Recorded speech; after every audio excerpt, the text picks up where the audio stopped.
What's going on, guys? Welcome to another episode of Bro History. It's Henry Zamota, Danny Abdel-Jabbar. What's going on, brother?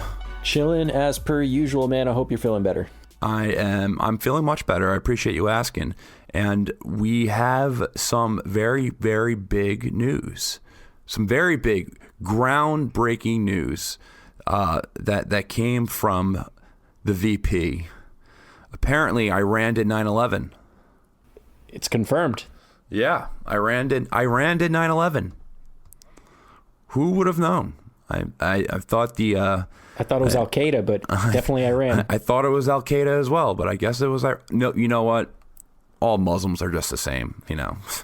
Al Qaeda, Iran, tomato, Sunni, Shiite, all that Sunni, shit. Shiite, well, whatever. It's all just radical Islam.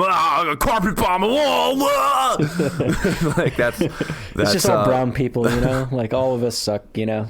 It was quite funny. He blamed Iran and Hezbollah for knowing about the events that were going to take place to bring down the Twin Towers. Wow, you know, who would have known that Mike Pence was so retarded? All right, so we have so much to get to today. You know, what's really interesting about our last episode, if you guys listened, is that, you know, we were kind of laying out the groundwork, I guess, for this episode unintentionally. We were mainly speaking about the embassy attack and what led to it. You know, what we thought the U.S. response would be to the protests or the riots at the U.S. embassy past the Green Zone in Baghdad, and you know, we were talking about, you know, what will be the Archduke Ferdinand moment that will kick off a war, and you know, we kind of settled, and you know, my take was like, I think that things will be kind of like heightened, low escalation stuff to be continued. About maybe 2 minutes afterwards, as soon as we stopped recording the podcast, and I'm talking, it's like simultaneously, like when you're like, all right, peace, brother, good night, like that happened. Cue exit music. Yeah, cue exit music. As soon as I look at my phone, and then it's like, then all of a sudden, oh, Soleimani got killed. I call him, and I call him Salami because whenever I text his name, I don't feel like spelling his name out. So we're going to be calling him Salami. We're calling him, we know his name is not Salami, but we just call him Salami because we just got into a habit of it. The Quds Force commander who was killed in the airstrike. But yeah, I was being lazy. I was on the toilet, and I was like, Danny, I was just like, do I want to? I can't spell his name on my own. I would have to look at it, and I know there's no autocorrect for it. So I'm just going to call him Salami, and I know that Danny will know who I'm talking about. so we call him Salami.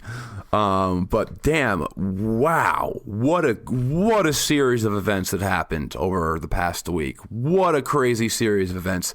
And honestly, dude, props to you for having the foresight to be like, yo, let's record on Wednesday and not Tuesday, because there's way too much shit going down and I don't want to like lose out on shit. As a matter of fact, I should probably like leave the TV on while we're recording this just in case some shit goes down, because holy shit, Salami was killed, and then Jesus, if we would have recorded yesterday, we probably would have missed the even bigger news, which was the response, which we will cover today, and that was the ballistic missile strike from Iran into 2 air bases in Iraq, which houses U.S. and Iraqi forces. Yeah, it probably would have happened. It would have happened while we were recording, and a lot of times we're not looking at news simultaneously, so we would have missed that as well. And a lot of people, as you know, or other podcasters complain about this as well. When you're recording in advance, we typically have a one. You know what's funny about it though is that it was a same day. It was a next day release anyway. We wrapped up recording that podcast at like 9:30 or so. It was earlier than we usually do. We usually wrap these up around 11 or 12 at night, and we wrapped it up early, and we missed out. But not to say that we're I don't like complaining about this because we don't want escalation. You know what I mean? Like, we're not seeking escalation or anything like that. But obviously, we want to deliver a show that is, completely is caught up as much as possible and is not missing large chunks of context when we're talking about current events.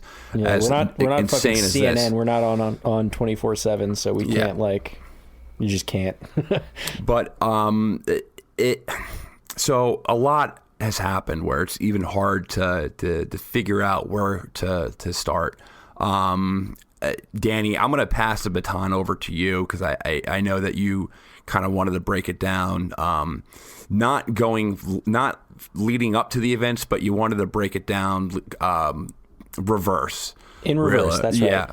That's right. And you know what? Shout out Danny Sherson, who's been on the show for a while. You know, he's a former Army major and also, writer for many different publications online. He wrote a dope article that, by the way, was also came out too early because he didn't have, the attack on the air bases hadn't happened yet. And he starts off by saying, since I don't know what's going to happen, I'm just going to write this anyway. So I'm going to help you out, Danny. I'm going to tie in that last piece that just happened, but I kind of want to run through it the way that he did because I think it makes the most sense. Oftentimes when we do this show and when anyone talks about the history behind the current events, they start at some far-flung point in the past, right? Like we could start in 1952 and shit like that. We can talk about fucking CIA and like overthrowing the government in Iran and all this other shit, but like, y'all don't care about that right now. You guys care about what's happening right now. So I'm going to start with right now. I'm going to go backwards. And another thing is when you start out history, you can pick a convenient place to start. Exactly. That supports the narrative that you're trying to push. So when talking about Iraq and Iran and the USA, you can pick a convenient time to be like, well, Iran just supplemented, they subvert U.S. interests in the Middle East, they inspire protest, they're just crazy. Depending on what event you want to start with, it could swing in either direction. And the point though that Danny makes in this article that I think was really poignant is that, like, all right, first of all, we're not, I just want to make this clear, we're not like saying that we support Iran or any of the actions they did, but at the same time, we're not saying that fucking the U.S. is like this, innocent actor in this whole game. This has been a tit for tat for a really fucking long time, and while I abhor and denounce the attacks on those air bases, I think I'm not surprised, because this has just been going on for a really long time, and it's a tit for tat, a quid pro quo, if you will, of like escalations that have been going on for years and years and years. So let's start with, the attack. We can talk about the specifics of the attack in a little while, but let's talk through that history. So we're here today. Iran used ballistic missiles to strike those two air bases. That was Al-Assad Air Base and Erbil. And why did they do that? Well, because we killed Salami a couple days ago, and why did we kill Salami? Well, he was a bad guy, but also because Iranian-backed militias had attacked the U.S. Embassy in Baghdad. Well, let me add some context to that. So why did they kill? So you actually have that in your notes. So I was about that. But let me add some context into that. Why did they kill Soleimani or Salami or the guy who looks like he is the meanest deli owner in the entire world? There really wasn't a good reason that was given. The reason given that he was a terrorist, that was pretty much it. That's what all of my right-wing friends on Twitter and Facebook, mainly on Facebook, because most of my people who I follow on Twitter are like not a little bit more nuanced, maybe super dumb.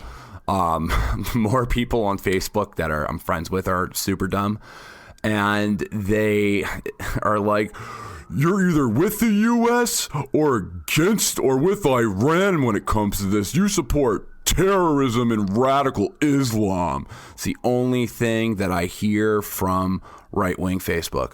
It's really ridiculous. And I was watching Fox News, and because Fox News is the mainstream source of news I watch, because I like watching Tucker.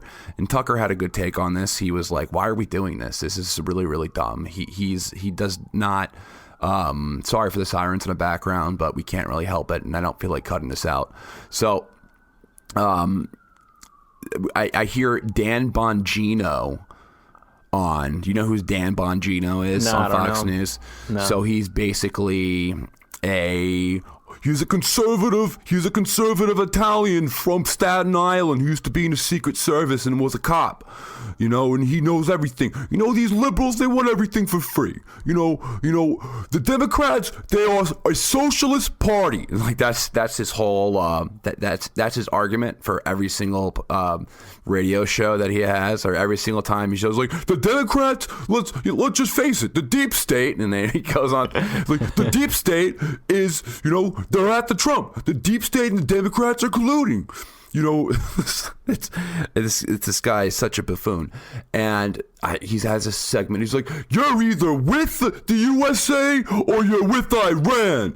The lefties, they want to be with Iran." And I'm just like, Jesus Christ. I love bashing on lefties as much as the next person, like social justice warrior lefties, as much as the next person. However, dude, I also love bashing on really, really stupid conservatives. And it was just everything on Fox News besides Tucker Carlson, who always, who I don't know how he gets away with giving so much dissent on that network, just had it completely and terribly wrong. But yeah. Narrative is that this guy is the ultimate worst terrorist in the world. He is worse than bin Laden. Even guys who I listen to for sports, who are obviously probably more conservative, they had to put their 2 cents in on this story, and they were all talking about this guy was a terrorist. Obviously, dude, you never heard of this guy before today. You never knew who Soleimani was before. You can't even spell his name. You can't. I mean, I can't spell his name. At least I know his name and I know who he is. I know what the Quds Force is. I know what his role has been in the he's in Iran, yeah, and I know his role what his role has been in Iran, Syria, and Iraq. I know what he is. I know what he does, and I know a thing or two about his history. And I know what the Quds Force is and what they do, and how he is actually popular in a lot of these countries because he mainly was fighting ISIS and a lot of Salafist extremist groups prior to his ultimate death. Was he a badass kind of like enforcer who served in the Iran-Iraq war, who was a hard ass who put down dissent? Yeah, absolutely. That entire government is filled with those types of guys, those badass guys who were basically in the World War I version of or the Middle East version of World War I, where they were using gas and machine guns and human waves and throwing and death to the last child type of scenario. Yeah, he was a veteran of that war.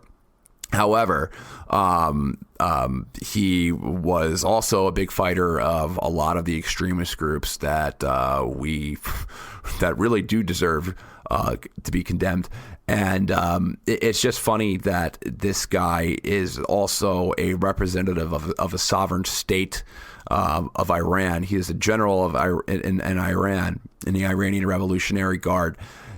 He's not a stateless jihadist terrorist, what the narrative was trying to point out what he was. Well, I mean, to add some context to that, I guess terrorist, the term for that is pretty broad because, we've named the IRGC and specifically Soleimani, we've declared them a terrorist as of 2005. Here's the thing. It was recently we named the IRGC, Iranian Revolutionary Guard, a terrorist group this year. During the Netanyahu's election, if you can recall, it was Netanyahu bragged about it. He was like, "Look what I can get him to do."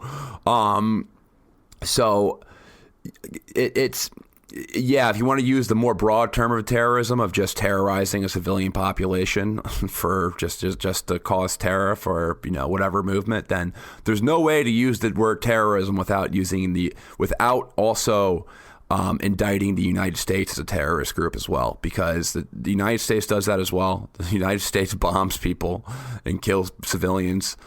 They've killed way more civilians than Iran has since the Iraq War. Yeah, and like, to be clear, we're not apologizing for this guy, right? Like, he's fucking terrible. I'm not apologizing for this, but I'm not going through like the whole thing of like, just like, you sure? I'm not like going to apologize for being real. You know what I mean? Like, I'm not going to like backstep and be like, listen, I just want to make sure you guys know that I'm not like a supporter of Iran. Of course, we're not fucking supporters of Iran. Look where we live. Obviously, we don't want to live there. We don't want to join the Supreme Islamic Council or, work on behalf of the Dawa Party of Iraq. No, we're not. We don't have any interest in supporting those groups at all, or would ever want to live under those groups at all. This guy was a mean old Iranian general, and that's what his job was to do. That's how he served his state.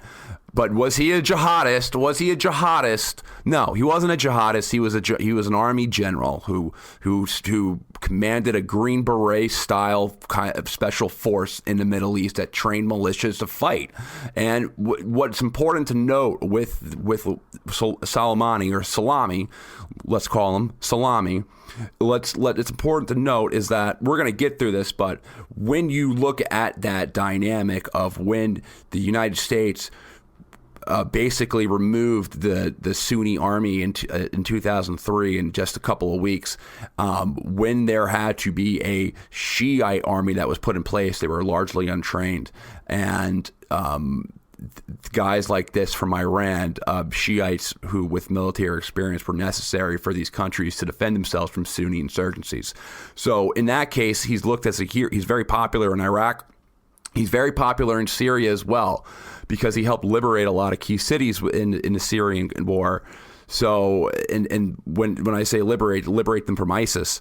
So this guy has been on the side of the United States, or allegedly, indirectly, that is, for a lot of it. We talked about this last episode. So yeah, sure. He's not a great guy, but none of these strong men in the Middle East aren't great. What I think is important, that in and of itself, like him being a quote terrorist, wasn't cause enough to like kill him, right? Because there are plenty of fucking terrorists, right, that we still haven't killed, right? There's plenty of bad world leaders in this world. There's plenty of fucking people, right? So that wasn't the reason. The reason that we killed him, evidently, was that we had intelligence, quote unquote, to suggest that he was planning an attack on U.S.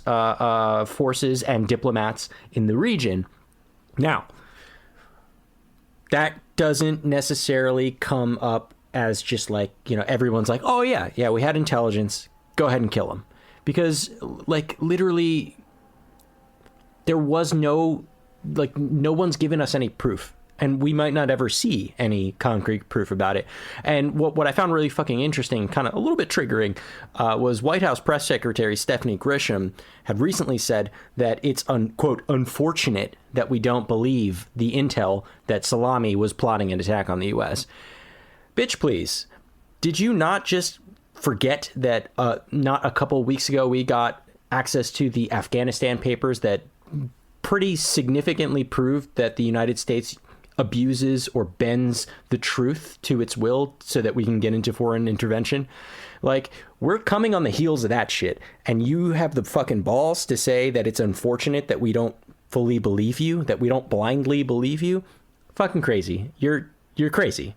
Well, like, it's triggering in that respect, because it's like, of course people aren't going to blindly believe this. We want a very serious and very clear reason why we should get into like an entanglement with a country who has the propensity to make our fucking life shitty. Like, it would be a terrible thing to go to war with Iran. We've discussed this over many, many, many episodes. But, okay, so let's pretend you're right. Have you seen the movie Scarface? Of course. You know the part where Tony goes down to Bolivia to meet with Sosa. Okay. And they throw Omar, the guy who he's with, out. Sosa throws him outside the helicopter and says that he's an informant, and then he hangs him. Remember that part? Yeah. And he's like, I like you, Tony, but I can't say it for the same for the rest of your organization. So when he comes back and he tells Frank that what exactly happened, and then Frank was just like Omar was a stoolie because Sosa said so. He's like, you want me to believe that Omar was a stoolie because Sosa said so? Exactly.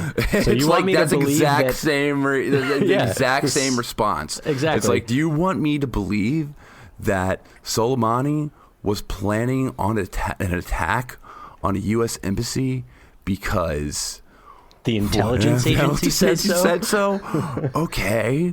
He said a lot of weird things in the past. Yeah. They once said that Saddam Hussein had a clandestine nuclear weapons program, and that didn't happen. So what else have they lied about? So when you have a long track record, it's like when you have a long track record, if you're dating, if you're dating somebody, either a girl or a guy or whatever, if you're in a relationship with somebody who is unfaithful and who is unfaithful, fool me once, shame on you.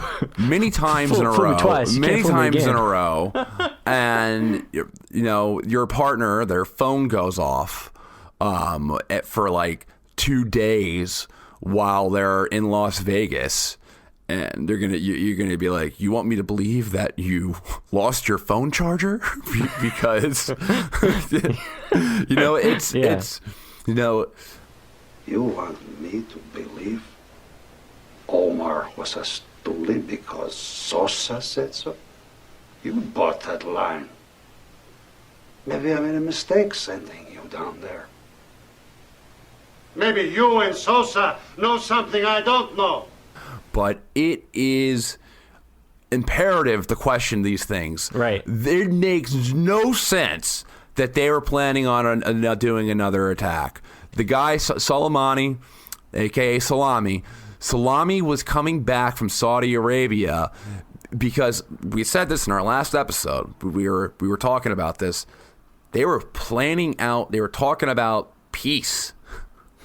They're trying to ease out tensions between Saudi Arabia and Iran, but we didn't even know this is before we even know this that last episode. Yeah, but what's super ironic about this though, so we question the intelligence agencies, right? But what's ironic about this is that Stephanie Grisham is the press secretary for the current administration, for the Trump administration. And not even Trump believes the fucking intelligence agencies half the time. I mean, like, you can think about the many times that he's done this. He refused to accept that Russia interfered in the 2016 election. I don't believe that. All right, Danny. That's fucking bullshit. But how about he accused the FBI of spying on his campaign? He lobbed countless attacks against senior FBI and Justice Department officials, including Comey and Andrew McCabe and all these other people. He compared the U.S. intelligence agents community to Nazi Germany during a bilateral summit with Vladimir Putin in Helsinki. Do you remember this back in 2018? He was right about that. Russia. They are a lot.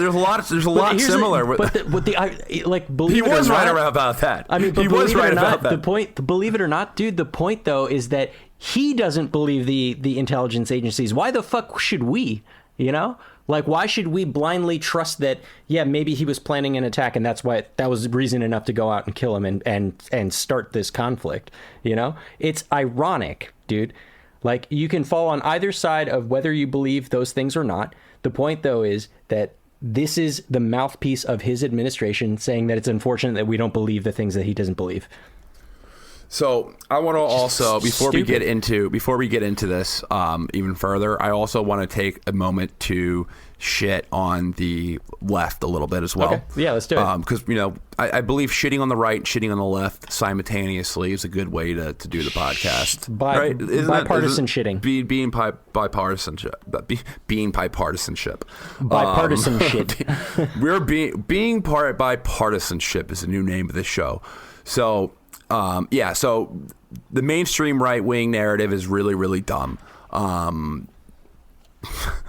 But the left-wing narrative. Now, we're seeing resistance from the left, which is correct. Which is correct. You are seeing it, but I've been seeing some really dumb hashtags on Twitter. So one of it is that he's doing this as a distraction because of the impeachment. Yeah, I'm hearing that too. Yeah. Yeah. Okay. All right, you dummy. So Donald Trump is going to actually distract people from an issue that's giving him more popularity with his base to dive into an issue that's going to garner him less popularity with his hardcore base. Are you kidding me? Is he that stupid? How stupid do you think he is? Like, all right, I don't think Donald Trump is a fucking rocket scientist. I don't think that he probably had the grades to get in the UPenn either. But I don't think, give him enough credit, he's not completely brain dead. Well, he wouldn't be president if he was that stupid. Yeah. Why would he do that? Why? It is not that. You're comparing it too much to the Clinton impeachment case when he bombed Iraq. I understand the parallels there, but no, he did not bomb Salami because he was trying to distract people from impeachment. If anything, it would be reversed. He'd want to get people focused on impeachment to get people off his case about doing this thing that he should be impeached for. Right. But it's so. Hey, it's funny. He invited this criticism on himself, in many ways. Listen, hear me out. In 2015, he did tweet when Obama was president. He said, "I bet Obama starts a war with Iran just to." Excuse me, not 2015, 2011. He said, "I bet Obama starts a war with Iran just so he can get reelected." So he kind of invited that on himself because he's an idiot on Twitter. But I agree with you. I don't think he's stupid enough to say, "Hey, you know what's a good idea? Let's kill a fucking high-ranking general in Iran." That's a good idea. That will be great for the election. And also another thing is that we are seeing resistance from the mainstream left, but it's like a procedure thing. It's like yes, Soleimani was evil, but they should have just filled us in a little bit. We would have said yes. We would have said we're down. we're down with this type of stuff. Like Obama used to do it all the time. We would be cool. Well, come on, it's what cool presidents do. They just assassinate people. This guy wasn't even an American citizen. Obama killed American citizens. But I digress too much, but both mainstream takes are kind of I think they're devoid of the historical context. That's really silly. The problem. And I think that's a good segue back into what we were doing because it's totally devoid of the historical context. I think they take it way too, their scope is too small. Okay, so where were we? We said Iran bombs 2 air bases. Why did they do that? Because America killed Salami. Why did we kill Salami? Because, the Iranian-backed militias had attacked the embassy in Baghdad. And so we talked about this last episode. Why did they attack the embassy? Well, because the U.S. killed 24 people from that same militia. The Kataib Hezbollah. It wasn't the Quds Force. It was a force. Yeah, Kataib Hezbollah. Right. Mm-hmm. Kataib Hezbollah, and it was a force that had connections with the Quds Force. What the Quds Force does is they go around and they make assets for Iran in the Middle East. Correct. So they train up militias. It's loosely affiliated, right? And then so why did the U.S. attack that Kataib Hezbollah? Well, because Iran backed that same militia rocket attacked a U.S. base in Iraq, and we don't even know that. We don't know that for sure. There's no evidence of that either. Yeah, but let's pretend it was right? So Iran, that same group killed an American contractor in Iraq. Okay, well, why did they do that? Well, because the U.S. has been sending extra troops into Saudi Arabia, which is Iran's enemy, and they sanctioned numerous illegal Israeli airstrikes on Iranian personnel in Syria and in Iraq. Okay, well, why did we do that? Well, because Yemeni Houthi rebels, who are also loosely affiliated with Iran, they claimed, responsibility for a drone attack on that Saudi oil infrastructure, which maybe was also Iran. Why did they do that? I actually believe that was Iran. Okay, well, fair. But I kind of do believe that was probably a combination of Iran and Houthis. Yeah, well, quick aside, I think that possibility is growing on me too, just because of the precision of the strike that they just did on the air bases and not killing anyone. But that I'll leave that for later when I talk about the actual ballistic missiles. So where were we? Why did they bomb Saudi Arabian oil infrastructure? Well, because U.S.-backed Saudi coalitions had been terror bombing Yemeni civilians who they were backing and caused the world's worst man-made humanitarian crisis, right? Well, so why did they do that? Well, because Iran shot down an American drone that was allegedly over American international airspace. Well, what happened before that? Well, the Trump administration had labeled the IRGC, the Iranian Revolutionary Guard Corps, that Soleimani commanded. We called them a foreign terrorist organization. For the first time in history, we said these guys are terrorists. Well, why did we call them terrorists? Well, because Trump claimed that Iran Benjamin Netanyahu had an election and he needed some favors because he had some really bad. He had some really sticky corruption charges. I don't think he was indicted yet, or was he indicted at this time? Yeah, no, he was. It was before. Yeah. Was it before, or was it after he was indicted? He wasn't indicted yet, but this was in court. This was in court. So Benjamin Netanyahu, Donald Trump's very close friend and confidant, is under. He's right now he's being indicted for corruption charges that are very serious. He was indicted. He was indicted, and it's the charges are taking money for it's in regards to taking like political champagne and cigars and money in exchange for smacking down rival media outlets. Okay, but that's the unconfirmed one. The official position is that we labeled him a terrorist because they're fucking terrorists, apparently. They fit the label. Because all right, they fit the label. Well, it was because let's look. Come on, hear me out. Hear me out right here. Hear me out right here. So let me tell you something about this. So when you see the Muslims, they used to try to take the Christian cities. Like that's how a boomer will start out. Look, let me tell you something. Constantinople. The people get the Crusades all wrong. It was the Muslims who were trying to take the European cities because they couldn't build cities for themselves. Like meanwhile, we're talking about a time where there weren't any nice European cities. They call them terrorists because of political pressure. There's really no rhyme or reason for it. Yeah, sure. To make it to really, if you want to know the political game for that, is because if you want to think about the long-term game, is that you have your right to stay in Iraq for as long as you want if you call the Iranian Revolutionary Guard a terrorist group, or really any others, any war on terror. Any Middle Eastern country for that matter, because they have a presence there. They have been invited into Iraq and Syria. So invited the U.S. is a very important. They've invited into to fight Salafist extreme groups. Right. And what's important to take note is that the U.S. reserves the right to fight terror wherever they want. So even with Iraq's parliament voting U.S. troops to leave, which is another big piece of fucking news that happened in this last week. Yeah. The U.S. even with Iraq voting for the U.S. troops to withdraw, the U.S. will, I think the U.S. will leave troops there with, under the justification that we reserve the right to fight terror wherever it is, and the IRGC are terrorists. Even against your will. Yeah, even against your will. Okay, so we called the IRGC terrorists. What happened before that? Well, Trump says that Iran was behind the attacks on the Saudi oil tankers. We don't know that, but that's what Trump says, right? And then what happened before that? Well, Trump... The limpet mines. The limpet mines.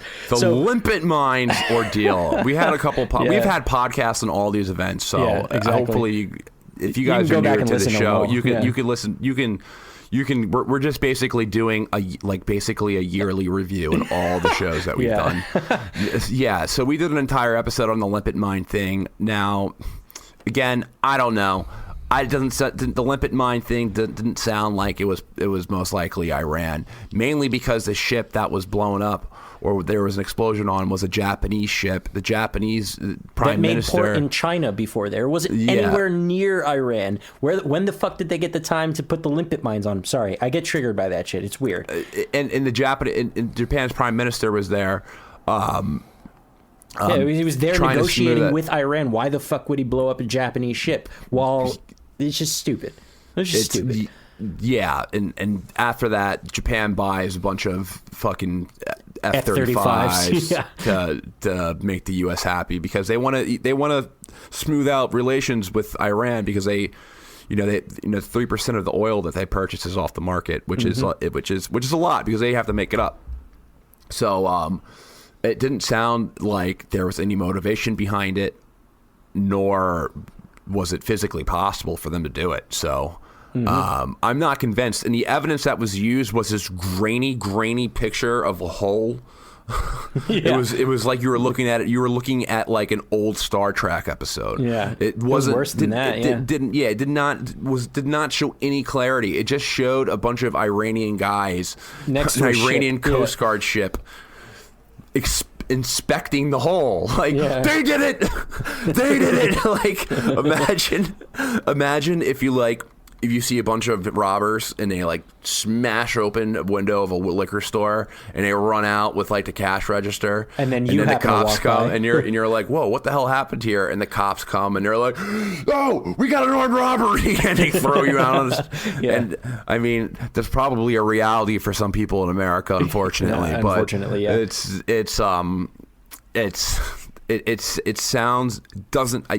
I would bet that they didn't do it. Yeah, maybe we're wrong. We could be wrong about anything. It's totally possible. We could be wrong about everything. This is just context. Like we're going backwards in time to show you like what were the events, right? And so whatever the case may be, Trump said that Iran did it. Well, what happened before that? Well, Trump pulled out of the Iran deal, and to add to that, Bolton reportedly ordered the Pentagon to update their plans on Iran to send 120,000 additional troops into the Persian Gulf, which, by the way, it sounds pretty fucking threatening if you're Iran, That's a lot of troops. Well, what happened before that? Well, the Iranian troops and their friendly militias had been meddling in Syria to back President Assad, right? Because Assad didn't invite them to come and kill ISIS or whatever.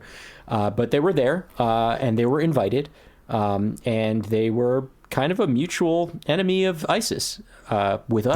They were the enemy of ISIS. Right. And I'm sure everyone has listened to Trump's speech on that nonsense. The nonsense speech that he that came out of his lips. It didn't sound like he believed anything he said. No, he was he was like scouring the whole time. It sounded like he wanted to go off script so badly, but somebody had like put like an electrified butt plug up his ass and said, "If you go off this script, I'm pushing the button." Like honestly, he alluded that America destroyed 100% of ISIS. Yeah, yeah. What the fuck did you hear that part? Mean? Am I hearing like, things incorrectly? Are you talking about what? Are you talking about the Toyota car that was named ISIS that no longer exists? Because that's true. Yeah, 100% of those don't exist anymore. Yeah. Well, like, all right, to take credit for that is unbelievable. It's like, it was us and the Kurds. It was, but it had nothing to do with Russia. Else. Yeah. Nobody. It wasn't like Russia, Hezbollah, Syria, the Syrian Arab Army, and Iran committed any forces to fighting ISIS and the Salafist jihadists who are routinely chopping people's heads off in mass. But it was all America. Job's done here. We killed Baghdadi. We got him. Job done. We got him. And now he's in the sea right next to bin Laden, rotting in Muslim hell, wherever that is. Like that. So okay, yeah. So the 17 virgins are StarCraft players in this version. Okay, so the Or Iranian no, is troops it 40 were versions or 47, 17 versions? I don't know, some number of like basement dwellers. 42 versions? Yeah. Why can't I think of the right number? Number of basement dweller. Incels. Those You are the get versions. 42 incels. You get 42 incels with really bad acne and who are mouth breathers. Some neckbeards, yeah. Who love Magic the Gathering. And carry their Switches, their Nintendo Switches in very like social public places and play like. Hey, you're going just into the worst. uncharted territory here. Now you're man. talking about me. Okay, so the Iranian troops were messing around in Syria, right? So that was bad. What happened before that? Well, Iran argues that the U.S. had indirectly backed Al Qaeda. And elements in Syria, and because of its invasion of Iraq, they created the conditions that created ISIS in the first place. I have no comment on that. That's pretty accurate.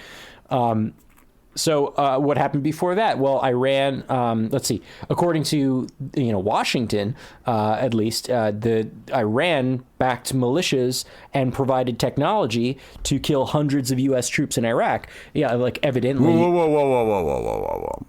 You have to understand the history of the Iraq War. And if you've been listening to this show for a while now, you probably understand the gist of it, like the Iraq War in a nutshell.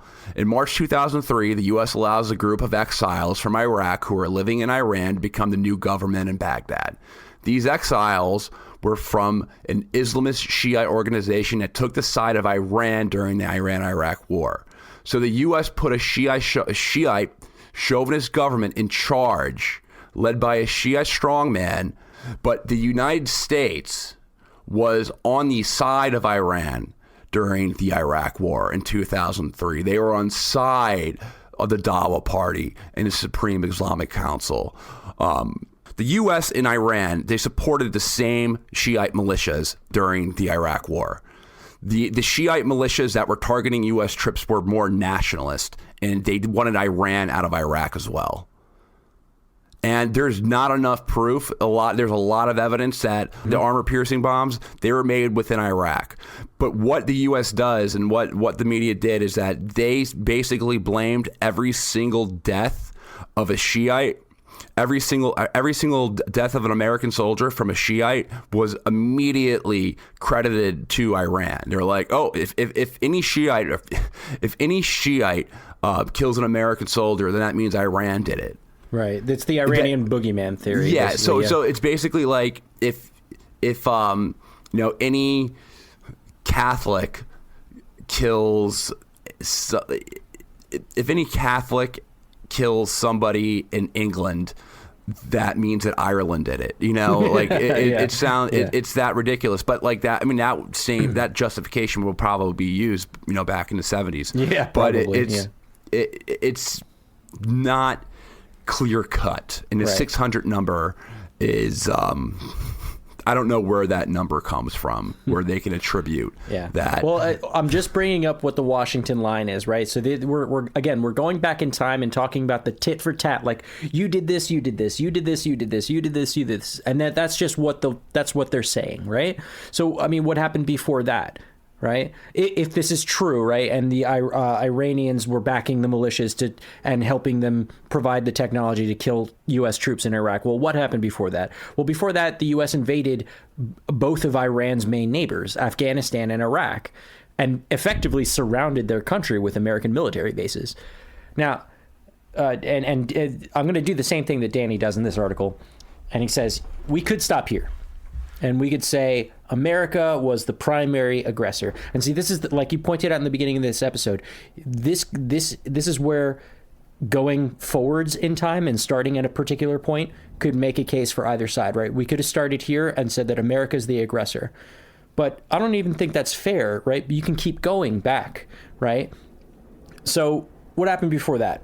So Iranians had been for many years chanting, death to America, America's the great Satan, publicly burning our flag. At one point, a U.S. judge had blamed Iran for the Khobar Tower bombing in 1996 that had killed some American servicemen. A bit of debate on who was actually responsible for that one, but I think no one disagrees that Iranians, at least some Iranians, are saying death to America, death to Israel. We're the Khobar Towers is completely. No one knows who that was yet. There's reports that it was Al Qaeda. There was reports that it was Hezbollah in Saudi Arabia. Mm-hmm. Those are the two culprits. Some say that they were working together. Mm-hmm. Gareth Porter has written a lot on the Khobar Tower, so I recommend you read his piece. But it is not clear cut who was responsible for the Khobar Towers, but we do know that there was misleading information from John Brennan to whitewash any evidence that it was Al Qaeda took any part of it, because he wanted it squarely blamed on Hezbollah. Right. Well, I mean, all right, so if we take out the Khobar Towers and at the very least say that Iranians had been chanting death to America, we're this great Satan, and burning our flags and shit like that, a part of the reason why they might have been doing that would have been because during the 8-year Iran-Iraq war, which killed millions of people, the U.S. Navy had basically waged an undeclared war in the Persian Gulf. That's the tanker war. So we had been fighting them for a while. I mean, we were basically flying our flags to protect people in the region, because nobody wants to take down an American ship, right? So that those are the tactics that we were using to help bolster the other side against Iran. Well, what happened before that? Well, the Iran had attacked Iraq and its tankers, right? And it's also its Lebanese partner, Hezbollah, had taken several American hostages during that time. And, well, what happened before that? Well, during the war from 1980 to 88, Iraq started, invading Iran, and the U.S. openly backed Saddam Hussein. Not a lot of people know that. And we granted them. I think the people listening to this show know that. Well, if you're catching the episode for the first time, so we were backing Saddam Hussein at the time, and we gave them $1 billion in economic aid and also other logistical support. And what Saddam ended up doing with that is he regularly used poison gas to attack Iranian formations. And they were able to do that with U.S. supplied satellite imagery and the money and technology to be able to do that. Well, what's interesting about it is that some say that the U.S. tried to convince him to do it. That's an interesting theory. Well, we'll play this game. The Iran-Iraq War was we just spoke about it earlier, right? And where a lot of these players in the Iranian government they are veterans of, was a very brutal war. And basically you have one side, which was a much smaller state, Iraq, supplied with the latest and greatest military technology of that time. And then Iran, they had the leftover stuff that Richard Nixon gave them, like the F-14 and weapons, because Richard Nixon loved Iran. Mm-hmm. Loved Iran. When I like you guys. Yeah. I love the Shah. God, I never had a friend like the Shah in my life. I'll raise a Shah. Ayatollah. The Ayatollah ruined everything. But the United States was very hurt in 1979 before one of the main catalysts for the Iran-Iraq War, why the U.S. supported Saddam Hussein, is because they wanted to get revenge on Iran. And what better way to do that? Better way to do that would be to support strongman Mustache to go invade the southern part of the country, the oil-rich part of the country, and cause a stalemate. I think it was Donald Rumsfeld who said this. Don't quote me on this. I'm pretty sure. Donald Rumsfeld's also the same guy who, that famous picture of him and Saddam Hussein are taking hands. Right. Saddam Hussein was a CIA enforcer prior to his career as a politician. It was actually kind of like a dual thing. He was a CIA enforcer, where the CIA would give him a list of leftists that they didn't like, and they'd be like, "Hey, go, okay, Saddam, take care of this for us," and he'd be like, or no, they'd just hand him a list, and they'd be like, just give him the list. Don't even tell him what to do. And he's like, you just take the list. We're like, okay. What and should just I do go with and this? just hang it. He would just hang everyone on the list, and he'd be like, you wanted me to probably kill. You wanted it, obviously for me to kill these people, right? And the CIA is like, we can work with them. Donald Rumsfeld. I think it was him who said, I wish they could both lose. Did you mention in your going backwards, your reverse timeline thing, how the U.S. shot down an Iranian passenger jet? No, I didn't get there, but let's talk about it now. Let's talk about it now. So in 1988, the United States shot down an Iranian passenger jet. Mm-hmm. Killed 290 people. And about over 30 of them were children. So there's a lot of reasons why this country does not like the United States of America. Right. Let's wrap this one up, because when you watch there's this kind of like this goofy music video, this Iranian music video of this guy who's like, "Death to America." You ever see that video? Yeah, I think you showed it to me, actually. I showed it to you. Yeah. And it's like kind of funny. You know, it's honestly kind of, it's so like slapstick and goofy, like stupid, and like and like the stuff that comes out of Iranian media is about like that funny 15 like years Pixar, in the past. like that funny Pixar video of like a little tiny midget sub taking down a U.S. carrier fleet. That was fucking hilarious. Yeah, it's like bizarre. And listen, man, I'm not some fucking commie loser who doesn't like America. The reason why we do this podcast is because we love America and we want to call out our governments when we think they're doing things wrong. However, you know, we do have empathy and sympathy, and you know, you can be empathetic to people from other countries, and even when someone says they don't like your government, you can be like, oh, I wonder why. Let's look at the history of that. Oh, looks like our government has been abusing these people really badly for years. Yeah. And we're going to get even to more of that. Yeah. So you mentioned in '79, right? The Islamic Revolution in Iran. You know, dozens of American embassy personnel were taken hostage, and and held there for more than a year. And that's the 52. The 52 people. That's that 52 the number? 52 culture sites. Right. Yeah, let's talk about that for a second. Let's do that. Let's talk, because I'm going to forget about that. So Trump says that he's during this, you know, he's like, we'll bomb 52 culture sites. I can't do a Trump voice right now. We're gonna bomb. Yeah, if they do anything, if they retaliate after we killed Salami, we're gonna attack 52 sites, and it's gonna represent each of the 52 people that they held hostage way back when. I don't know when. Somebody just told me about this today. Anyway, we're gonna bomb 52 places, including cultural sites, because fuck those people. Dude, what the hell is the matter with you? I was like, what the hell is wrong with you? Yeah. Do you know who does that? Who destroys culture sites? ISIS. Yeah. You know what ISIS did when that was a fucking damn shame. When they went to Palmyra. Mm-hmm. Palmyra is an ancient Roman city that was in Syria. That was a center for trade, and had these wonderful castles and these arenas and these ancient columns, and it was just a beautiful historic landmark ancient treasure. Babylonian shit in Iraq, you know, in Palmyra, and ISIS, they started destroying these landmarks, like these cultures, these significant pieces of history. That's what destroying culture sites is. Like, what are you going to do? You're going to go destroy the tomb of Cyrus? You're going to go destroy the Persian gardens? Like, destroying culture sites is when you're showing, you do that for two things. There's two reasons why you would destroy culture sites.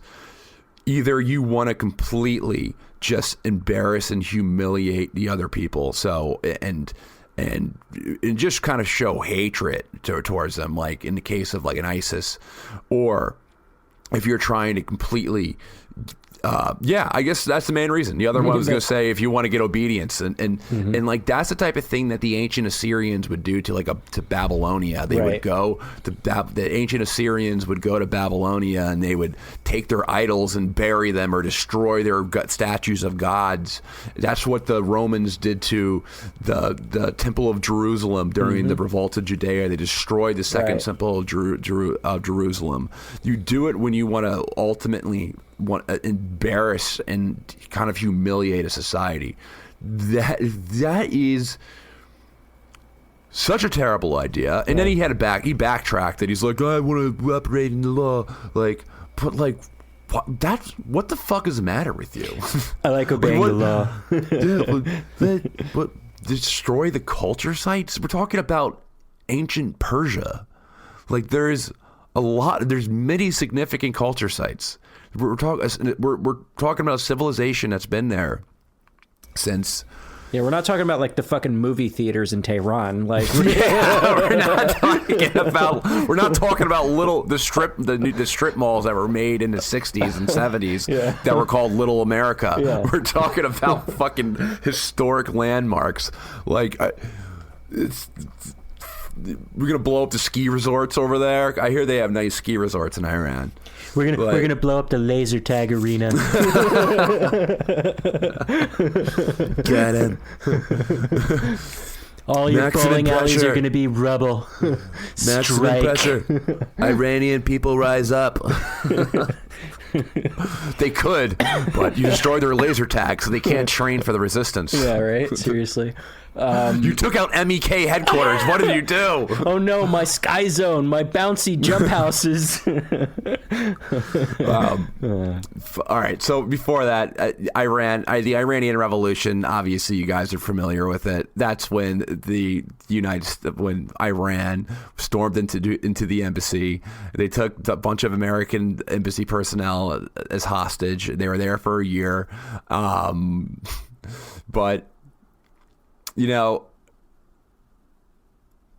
before that happened, the reason why is because there was a leader there called the Shah. The Shah was a brutal dictator. The Shah was basically a puppet government of the United States. And it was largely seen as it was a resistance to him. It was also the people who sacked the embassy. They also wanted to find the evidence that the CIA participated in the coup to remove Mohammad Mossadegh from power in 1953, and I mean, there was a reason why the Iranians. You can take this back to 1953, really. Or if you want to go back further than that. No, I think that's a really good. That's a start. You know, when we elected the when a democratically elected. You know what? You can take this back even further though. You know, if you really wanted to take it back, is you can go back to when when Iran threw out the British. Because they nationalized their oil company. Right, that was in 53. Because the British went to the Americans and they're like, "You gotta help us!" Yeah, you gotta help us. These crazy brown people, they threw us out of the country. Our oil is in there. That's basically, and I think the U.S. at first they were like, no, they went to Truman first, and the Truman was like, the United States doesn't do that type of thing. We don't remove. They went to Harry Truman. We're not for regime change. We don't do that type of thing. And then they went to Eisenhower, and Eisenhower is like, sure, I'll do it. You know, I fought with you guys over in Britain, back in Normandy. You know, some of my pals. You know. Tell Field Marshal Montgomery was a real asshole. You fucking Brits. Something like that. I think the reason why they overthrew him is because a lot of it was due to British pressure, because the British oil company, the Anglo Oil Company, which is now British Petroleum, was tossed out. And if you want to go all the way back, all the way back. You got to talk about the concession deal with Iran, with Britain. Mm-hmm. So basically, we can even go back further. So Iran and Britain, they signed a concession deal that was very generous to the British. So basically, the British, they excavated and they searched for oil across Iran. That's when they stepped in it, right? That's when they stepped in it. No, it's actually really fascinating. Arabia, right? William Darcy, it's actually kind of an interesting story. There was an oil company. They went out there. They couldn't find oil for a very long time. They called off the project, and then they found oil in like the last day when they called off. Like the guy, it was kind of a crazy miracle that they actually found oil, or not miracle, maybe the opposite of miracle, that they found oil there. However, they found oil there, and the concession deal that was given to the British was very favorable. And the Iranian, it was still a monarchy that was in power at the time. They were called the Hujjas. I can't say their name right now because my voice is a little raspy, but the Hujjas, they were really, really poor, bad leaders that kind of signed away. They're kind of like an African, like a modern day African leader. They just kind of like signs away the rights of their country, or of like an Eastern European country, who is just like a salesman who just like sign away the wealth of their country for just to enrich themselves. It was like one of those types of situations. But yeah, and then before that, if you want to go, the British were in desperate need of oil because they were in a big arms race with the Germans. Mm-hmm. And that was back in 41. In 41... no, we're talking about... This is way before 41. Oh, you passed that. Well, we're way past World War. Well, then if you just to jump a little bit forward, because in 41, Tehran declared neutrality in that World War, in World War II. And then Russia and Britain jointly invaded and occupied Iran to get oil. So there was that. Well, Russia and Britain were supposed to invade Iran as part of Sykes-Picot. Mm-hmm. But they didn't, because Russia went communist. That's right. So Britain wouldn't have been able to invade them alone. Like, they weren't able to occupy Afghanistan. They wouldn't have been able to occupy Iran. So they needed Russia to invade the north when they invaded the south. So that didn't happen. So who knows how history would have turned out if Russia didn't, that probably would have been.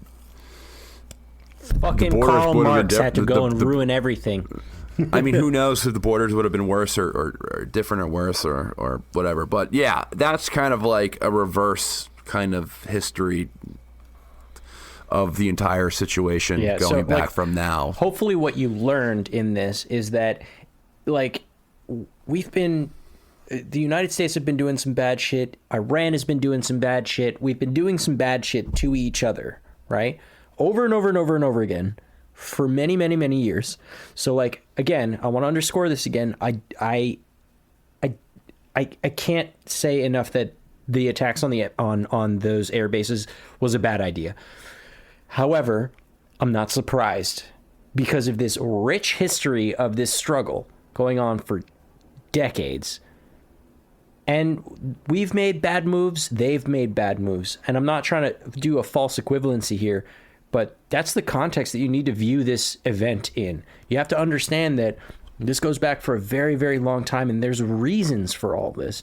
None of this is just wildly flippant, except for maybe killing Salami. But, we shall see. Yeah, well, I think the interesting things to take note is that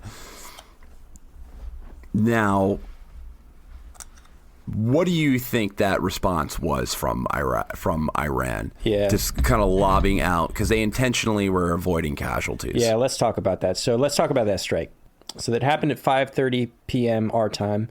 It was 10 plus ballistic missiles. I was watching it unfold too. It was like, at first they thought it was rockets, and then they confirmed that it was ballistic missiles. And that's really important because, see, the difference between using rockets and using ballistic missiles is range and like payload. If they were using rockets, it would have been impossible for Iran to have done it from Iran. Rockets wouldn't reach. The range isn't long enough. Not to mention rockets just don't have, they're smaller, they're lighter, they're very crude. They wouldn't have had the power to like do anything really. It's basically like shooting. There's a giant air base in Iraq that we built up over the years. Like it wouldn't have done shit. The fact that they used ballistic missiles, however, does two things. One, it ensures that they can precision strike, right? I mean, this uses satellite guided, like they shoot a fucking rocket into space, low Earth orbit, and then it detaches and then it falls down on its target at incredibly high speeds, which makes it really, really hard to shoot at the sky at that point. But more importantly, they can guide it specifically to a target. And as you point out, you know, they were intentionally trying not to kill anyone. And I think that was probably a really good idea, because if they had killed even a single fucking person, holy shit. I think what this was is because I think the U.S. wants war more than Iran. I think that's clear. Yeah. The U.S. wants war more than Iran does. I think this was mainly them saving face politically. Mm-hmm. They had to do some retaliation. Yeah. They had to do something. They know that there's still a line where if they kill an American soldier, if an Iranian missile kills an American soldier, then you know that's when we start attacking those surgical strikes. That's when we start attacking those movie theaters in Tehran. You know how many dumbasses keep on talking about fucking surgical strikes in Iran? Like, all we have to do is just, with a few surgical strikes, we'll be able to completely decapitate their nuclear ambitions. Like, I mean, what? Okay. No. You know, they put those things inside mountains, right? Yeah. Like, you see, U.S. technology is the best. You see? All right. So, okay, the second thing, though, that's important about it being a ballistic missile, though, is that, I mean, Iran has been developing and putting a lot of money into their ballistic missiles over the last couple of years. As a matter of fact, since the Trump administration started, they had tested ballistic missiles 50 times. I mean, we bitch about fucking North Korea and their war against Atlantis, shooting rockets into the ocean and shit like that. But you know, Iran's been doing this shit too for a while. And as a matter of fact, while, you know, in the week between our episodes, one of the things that the articles that I had found was that they had started repositioning their ballistic missiles. So they were planning this, right? That's how I, like, immediately when I heard there was a strike, I'm like, yep, ballistic missiles, definitely ballistic missiles, because they were moving them around. That makes sense to me. But what it does is it shows politically that, first of all, they took responsibility for it. They did it. It wasn't proxies or something like that inside of Iraq, which, you know, would be the normal way how they would do things. And it also shows that they have the capability to strike with precision hundreds of miles away, right? It's not just a message to the United States. It's a message to everybody. They're trying to show people like, hey, we put a bomb in your backyard and we didn't kill anyone on purpose. And for those people out there that are like, oh, their technology sucks, that's why I didn't kill anybody, you're a fucking idiot. You don't launch 10 ballistic missiles with the payloads that they have and miss every single one. No, that was a precision. That was a surgical strike, okay? That was the example of a surgical strike. Now the weapons. That was like a gunslinger, like taking out his gun, like shooting out the background behind you, so like it falls, or like, you know, in front of your face. the flame off of a candle, or like some shit like that. Yeah, it was very just warning shots everywhere. It was just very, very fucking specific.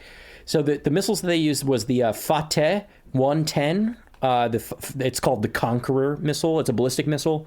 Thing is incredible. It goes about 300 meters into the sky, kilometers into the sky. That's space, basically, right? and then it falls back down to the Earth. The payload is pretty incredible. The speed on it is Mach 3.5, so it's supersonic. It's very, very fast. It uses GPS, so global positioning systems, to guide it. And it also has electronic and optical guidance systems on board, so it can be maneuvered on its way. Additionally, it's a solid fuel rocket. Now, that's important because solid fuel is much easier to spring up quickly. With liquid fuel, you have to pump liquid fuel into these tanks, and it's actually very dangerous because that shit could explode while you're doing it. And it takes a much longer time to use. So solid fuel ballistic missiles are tactical, meaning you can spring them up and just fire them off real fast. So it's pretty important that they use these things because it shows that they're not like a little bitch ass country, they have some shit. Now, to be clear, our shit is better, a lot better, but these are the types of weapons that they would use against targets in this region, up to and including our carrier forces. Now, we did a lengthy episode about the Millennium Challenge where we did this mock battle against a quasi Iranian state, where basically what the exercise was, one of the generals on our side that played the role of the Arab commander, they basically swarmed the shit out of all of the carrier groups with suicide bomb little boats and hundreds of cruise missiles and medium range ballistic missiles like the Fateh 110, and it's effective, and they have hundreds of them. The thing is that we used I saw a video from the airbase that showed that we use these auto cannons, right? These things that are intended to shoot things out of the sky, and we definitely did stop many of those things from hitting the ground. They blew up in midair, but there's no way to stop that many of them. It's just too hard. It's too hard to stop that many of them, and they have lots and lots and lots of them. So that message that they sent, I think, was pretty fucking effective. It says, we're not a bitch, you can't fuck with us, and we can reach out and touch you from inside our own borders. And we'll drop it. We'll drop that bomb on a dime. We'll place that shit wherever we need to place it. And yeah, I mean, that's what they were saying with this strike.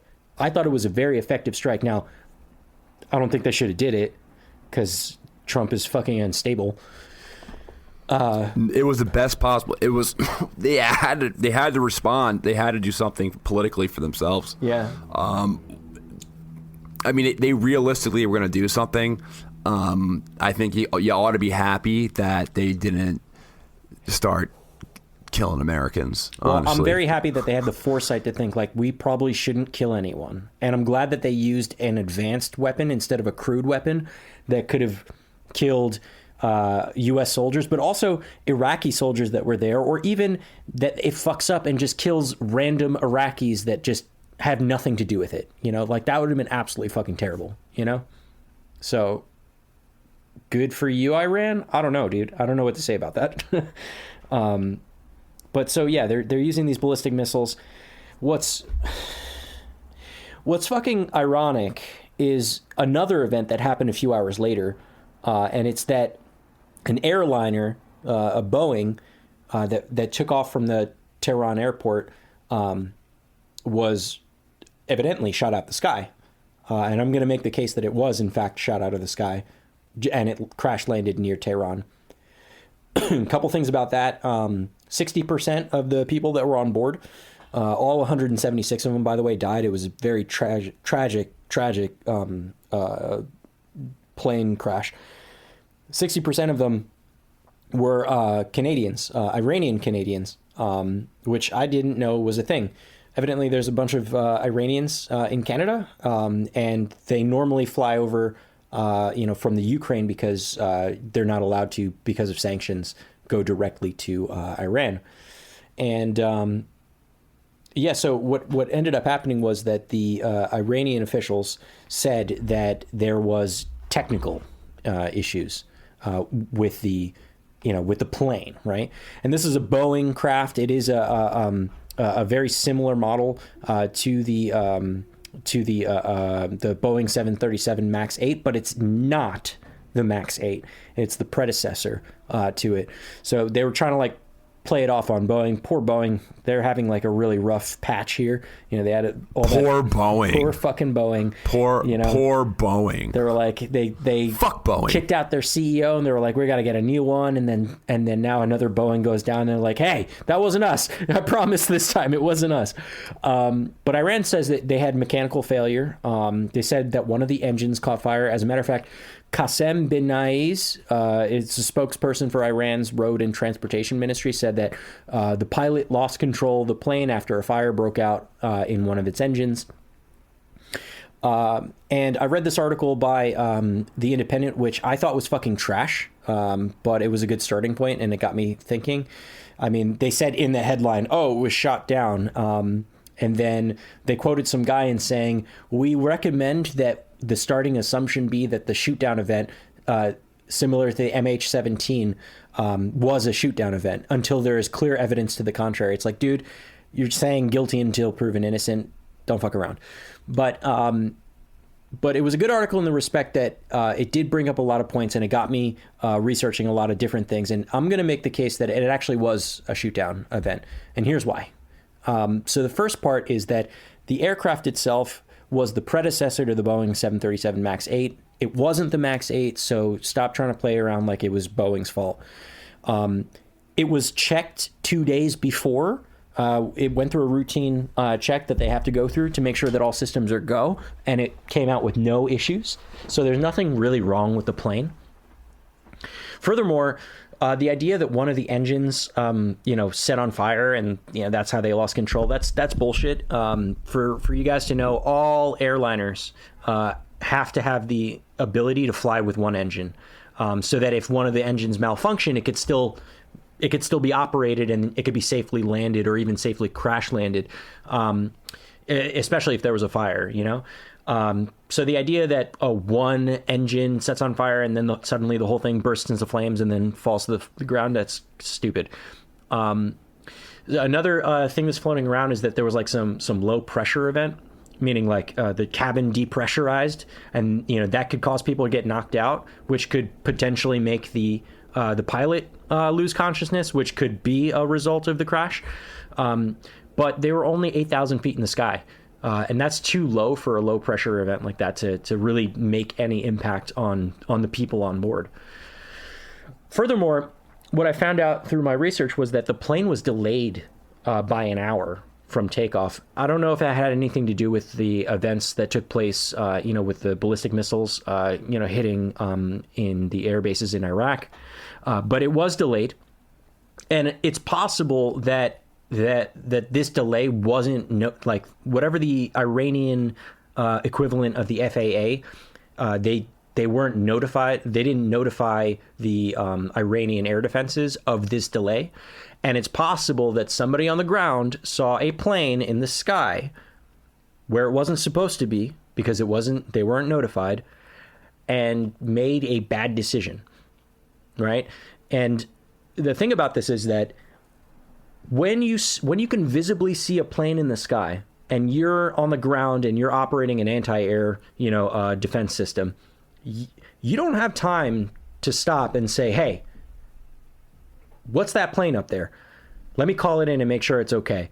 Because by the time that you can see the airplane, it's already too late. Because if it's a bad airplane and it's coming to drop bombs on you, it's going to drop bombs on you. If you can see it with your eyes, it's over.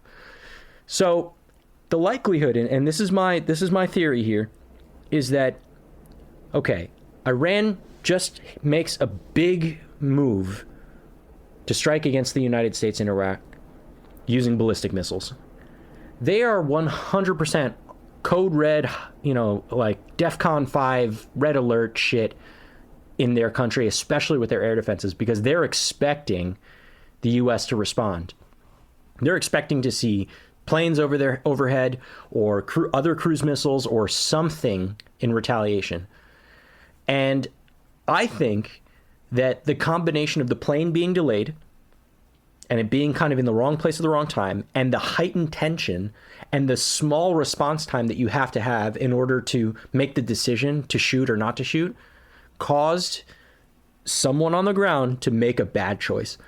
And it resulted in the death of 176 people. And the icing on the cake for this, that I believe that Iran shot it down, is that Iran said it's not handing over the plane's black box recorder to the manufacturer, Boeing.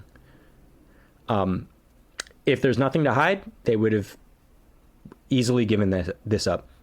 I think they actually did shoot it down. I mean, I wouldn't doubt it. Like, it makes perfect sense. There, you have a Boeing,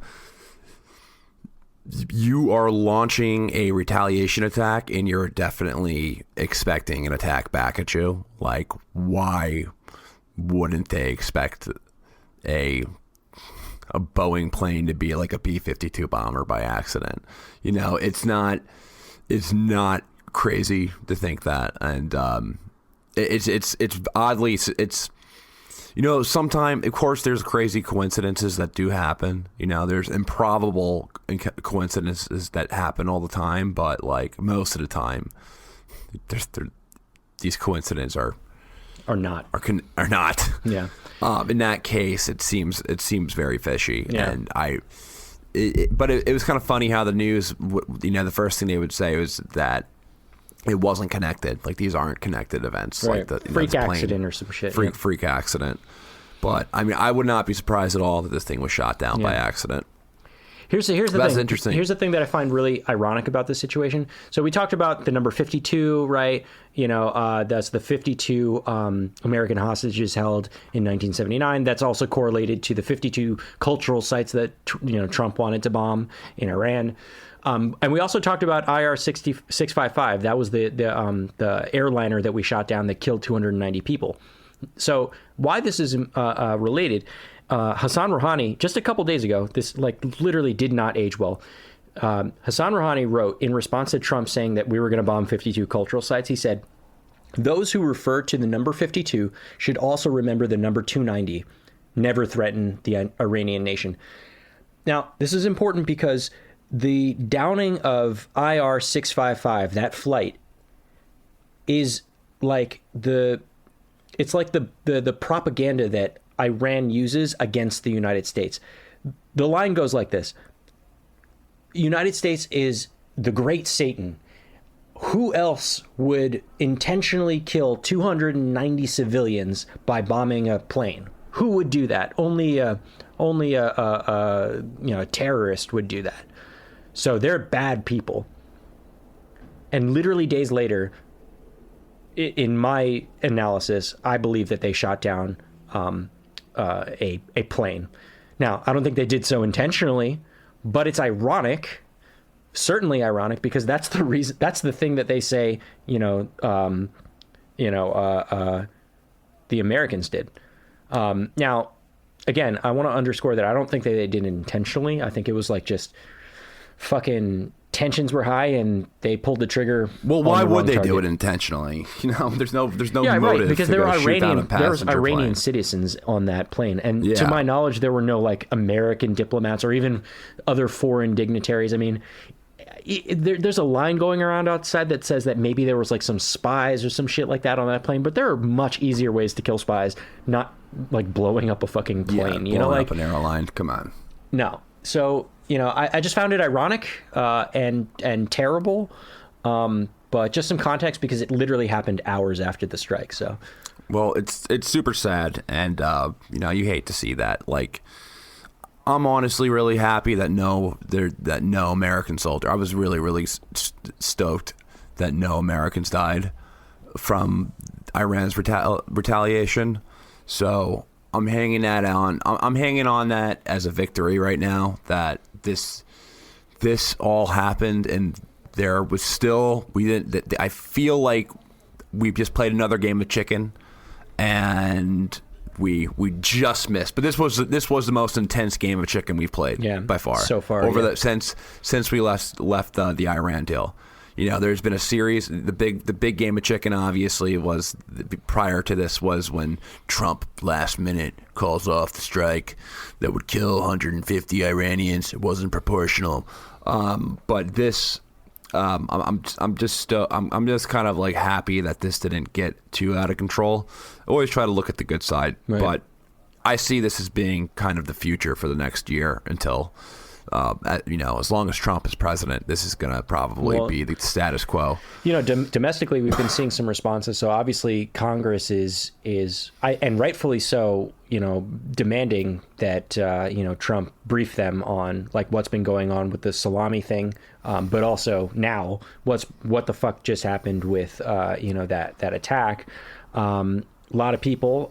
There's been, I think there's 180 protests that are starting to that have been planned against going to war with Iran. So that's kind of some interesting context. I know that we had Pratik on not too long ago, Pratik Chogli, in the episode Pieces Passe, and he was saying that like the culture of anti-war is just kind of like meh now. So I wonder what he'd have to say about a lot of these protests that are springing up against war in Iran now.